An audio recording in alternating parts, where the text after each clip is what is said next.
Hey, welcome back to my channel.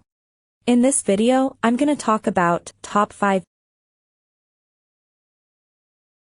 Starting at number 5. Asabu Cold Brew. I saw the Asabu Cold Brew maker a few years back at a trade show, and I've been intrigued by it ever since. Now, finally giving it a try, it's a bit of a novelty.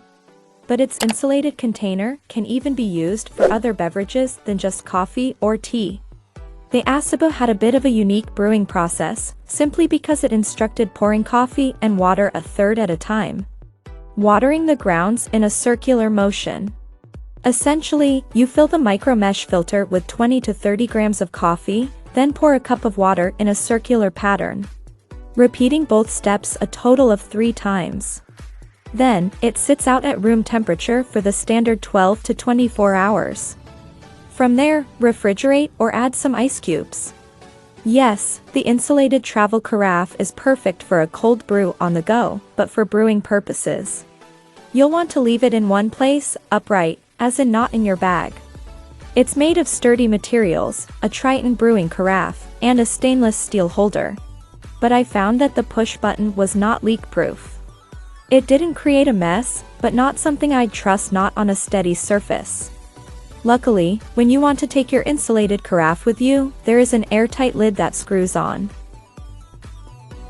Coming at number 4. Takea patented. Over 32,000 people have rated Takea's best-selling deluxe cold brew maker 5 stars.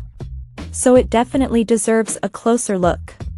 In terms of affordability, popularity, and ease of use, this is definitely a strong contender. The overall brew process is pretty easy and straightforward.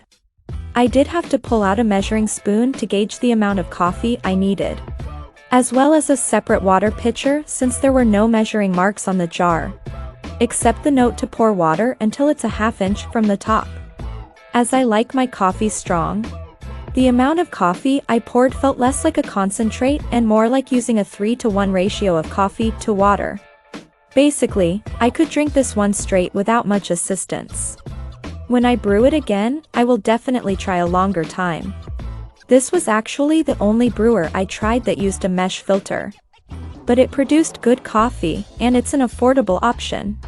My first impression that it felt a little cheap, due to the design decision of the shatterproof plastic and mesh filter. But that also makes it more durable and less fussy. At number 3. Bodum Bean Cold. Bodum's Bean Cold Brew Maker mimics the technique of a French press with a brewing process that involves the grounds and coffees steeping together for the standard 12 to 24 hours before using a plunger to filter the grounds. The directions from Bodum are not super direct about the exact amount to add, and did take some outside research. Bodum suggests adding twice the amount of coffee you usually do, adding fresh cold water, and stirring. A Bodum blog post opens in new tab. Suggested approximate 163 grams of coffee and 1,300 grams of water, or a 1:8 ratio, which also requires getting out a scale to measure. The packaging says it makes 12 small cups, but it doesn't feel like it, as you'll want to pour more coffee than milk, coffee, or creamer. If you're just starting out your cold brew journey, the Bodum Bean Cold Brew Coffee Maker is a great and affordable option to see if brewing cold brew at home is for you. It's available in a ton of colors.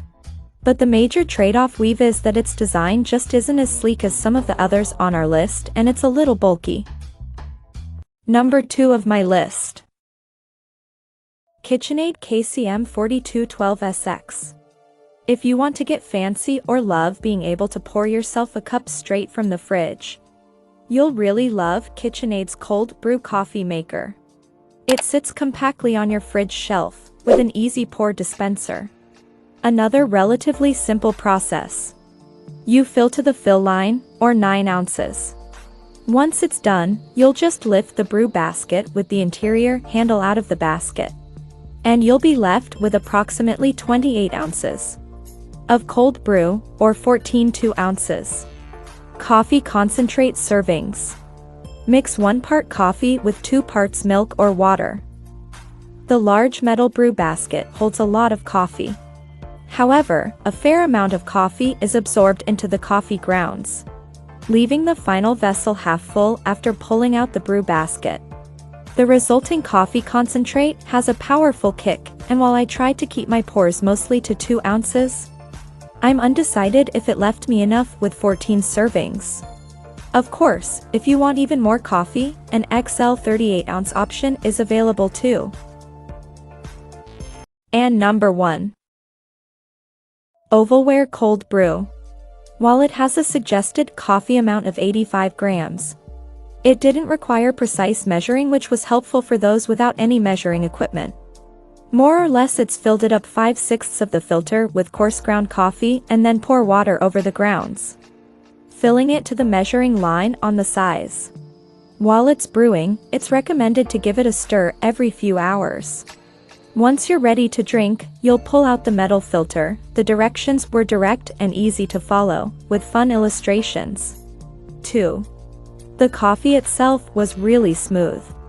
As far as the design of the Ovalware, I was initially struck with the beaker-style vial that resembled what you'd see in a chemistry lab. It uses a metal filter, and the snug, airtight lid kept my coffee fresh. However, it's not something you'd want to flip upside down or shake aggressively. Haven't tried that to chance that yet, as I don't want to chance spilling coffee all over my counter. Additionally, since the glass is fragile, and I was a little worried about handling it, the non-skid rubber base absorbs any shock of putting it down to hard, like a cushion.